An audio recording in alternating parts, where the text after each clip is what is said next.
Golf Central on YouTube is brought to you by the new Chrome Tour golf ball from Callaway. I'm joined now by Paige Mackenzie. And Paige, good to see you. Paige, there was also high-level golf, as we saw in the Bahamas. Curious, what'd you make of that win by Hideki Matsuyama?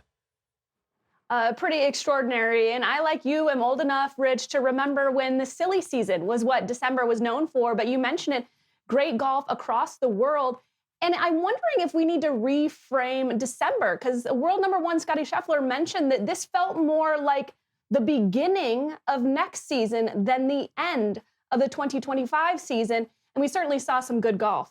Yeah, a little bit of a tune-up, though the first tournament likely still a month and a half or more away, but there is no substitute for 72 holes of medal play. Let's get you to the action from Sunday afternoon. If you missed any of it, Hideki started the final round 3 back of Sepp Straka. He played holes 3 through 9, Paige, in 5 under, and then here he is at the 10th from 116 yards. Yeah, this stretch of golf, birdied 8, birdied 9, eagled 10, jumped him from what was kind of middle of the pack to all of a sudden out front. All right, how about this birdie putt here at 13? He really filled it up.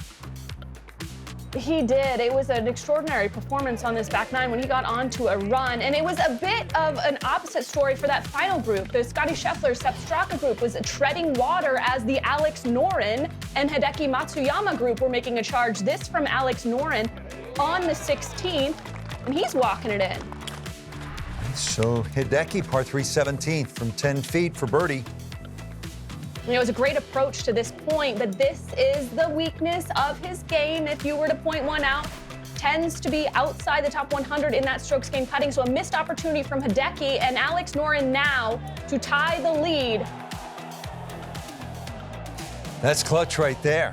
So he shoots 64, matching Matsuyama. They're in the playoff now after piping a 3-wood dead center. You get the tiger twirl right there, all over it with a 9-iron. Extraordinary approach to this point. This is a player, again, who is in his PGA Tour record is 4-1 in playoffs. This not an official event. Alex Noren knows he likely needs to make this putt, gives it a good run, but not enough. And so Hideki, just a 3.5, 4 feet, dead center. Second time he's won the Hero World Challenge. The last was back in 2016. So he opened the season by winning the Century in Kapalua, making 34 birdies or eagles that week. That's a record for 72 holes. And now he caps off the season with yet another win. Sepp Straka didn't have his best stuff. 21 under par and 1 shot back, and Scottie Scheffler tripped up, as was Straka. On that par 5 11th hole with a bogey, opting to hit a driver off the deck with some mud on the ball, and he paid a price. So Hideki Matsuyama now 1 of 6 to have won this tournament on multiple occasions. So Paige, let's focus on Hideki Matsuyama. How would you assess his career to this point? Yeah, I think when you look at Hideki, big picture, you start to see this pattern of showing up in big moments, whether it's big venues or big moments in his career. And I think very underrated across the radar week in and week out. But again, when you look at the resume, and this is just a list of some of the notable wins that Hideki Matsuyama has had, there's certain things that stand out. Number one is venue. Obviously winning at Muirfield Village and Augusta is big. 2 WGCs as it relates to big time events. And one of the other events that stands out to me is the 2021 Bay Current Classic. That takes place in Japan, and that was just after the Tokyo Olympics, where he fell short in the playoff for the bronze medal. Shortly thereafter, went ahead and won in his home country in pretty commanding fashion. I think when you look at the list of some of these wins, too, the 2 WGCs by 5 and 7 shots respectively, and as well as that 5-shot win at Bay Current, you start to see this pattern of a player that's able to front run, able to come from behind. The win at Riviera was with a 62 in the final round. And you see this kind of complete gamer is how I describe it, as a player that shows up big time in big moments at big venues. And I think that is a good way to describe Hideki Matsuyama. Again, unofficial event, but a great field this last weekend. He's not as consistent as Scottie Scheffler. No one is. But to your point, this penchant for great performances at good golf courses, 62 final round to win at Riviera, 61 at Firestone. Don't forget the 3-wood that he hit in the playoff to win at Waialae, the Sony Open in 2022. There was the 65 round 3 to give himself some separation the year that he won the Masters. Just curious now, so he's early 30s. What more would he need to do, or where would he need to improve, Paige, in order to be a more consistent contender at the major championships? Yeah, the big hole in the game as far as consistency goes is the putter. And I think that's what separated his win early in the season. It was one of his best career putting performances at Century. And he has consistently been outside the top 100 on the PGA Tour in strokes gained putting. This year, there's been a little bit of a weakness as well off of the tee, and I think that's where it didn't matter quite so much in Bahamas. He sprays it a bit off of the tee. He's lost a bit of his advantage in strokes gained off of the tee from last season to this season.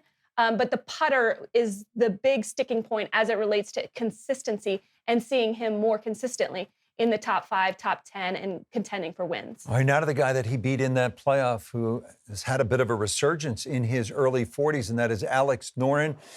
This for birdie, has to have it in order to push a playoff. He's up to it. Didn't win that extra hole, but he showed out. Won 2 good tournaments late in the year. He won the British Masters, and then as well, their flagship event at Wentworth, the BMW PGA Championship, to move inside the top 20 in the world. And after the round yesterday, he spoke with Todd Lewis. Right now, how would you describe where your game is in your career? Well, I mean, it's probably among the best it's been, this is a great kind of receipt for what I need to work on in the off season, and I'm really looking forward to next year. You know, like this is it's tough to lose like this, but I just got in the playoff anyway. So, but it's a great feeling for next year.